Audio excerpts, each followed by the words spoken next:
بسم الله الرحمن الرحیم. قدرمنو لیدونکو، لکه څنګه چې تاسو خبر یاست، شش کال هوا ماشاءالله ډېره ښه سوې ده او په ضمن کې یو آباد کال هیلې را ژوندۍ سوي دي.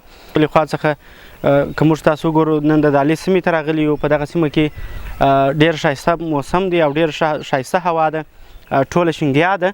نو په دې پلمه مو د ځینو ځوانانو سره چې دلته راغلي وه او میلې ته دپاره د خپلو ملګرو سره، د دې سره مو د نیالګیو کښېنولو په اړه خبرې کړې دي چې څنګه کولی سو چې یو سمسور کندهار ولرو، یو زرغون کندهار ولرو.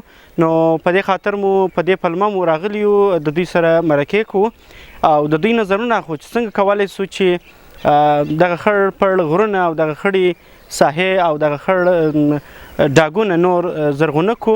نو په دې خاطر مو له ځوانانو سره مرکې کړي دي او د دوی سره به غږیږو چې څنګه کولی سو چې نور زرغون کندهار ولرو. بسم الله الرحمن الرحیم. زما نوم عبدالباقي رحیمي، د کندهار ښار یو تن اوسېدونکی یم.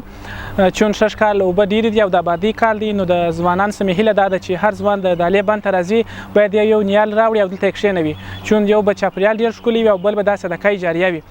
او بل هیله مې د ټولو ځوانانو څخه دا د هغه نیالګي چې دوی کښېنوي باید زیات توجه ورته وکړي، ځکه د نیالګیو کښېنول دوی نه دي مهم لکه څومره چې یې ساتل. زه عبدالجلیل صالحي د کندهار تن یو اوسېدونکی یم. لکه څنګه چې شش کال د بارون د کابل آباد کال دی، نو د ټول مینوال څخه مو دا خواهش دی چې یو نال راوړي، دلته کښېږي تر څو ښکلا ډېره سي او په ضمن کې یو خیر جریه به وي. بسم الله الرحمن الرحیم. زه د شاولیکوټ ولسوالۍ اوسېدونکی یم. زه ډېر خوشحاله یم چې شش کال کلونه بعد چې هر میلیان چې راځي هغه باید چې یو نالګی د ځانه سره راوي، ښکلا جوړه کړي. موږ ډېر خوشحاله یو. د فیسبوک د نړۍ لیدونکو او د کندهار ټایمز د صفحې ملګرو د ځوانانو سره مرکې وکړې، د نیالګي او د آباد کال په اړه مو د دوی نظرونه واخیستله. نو زموږ همدغه مرکه پر همدغه ځای پای ته رسېږي. تر بیا چې زه شرف الدین شرف او د کیمرې شاته عبدالکافي سنیل ستاسو په خدمت کې حاضرېږو. د الله په امان.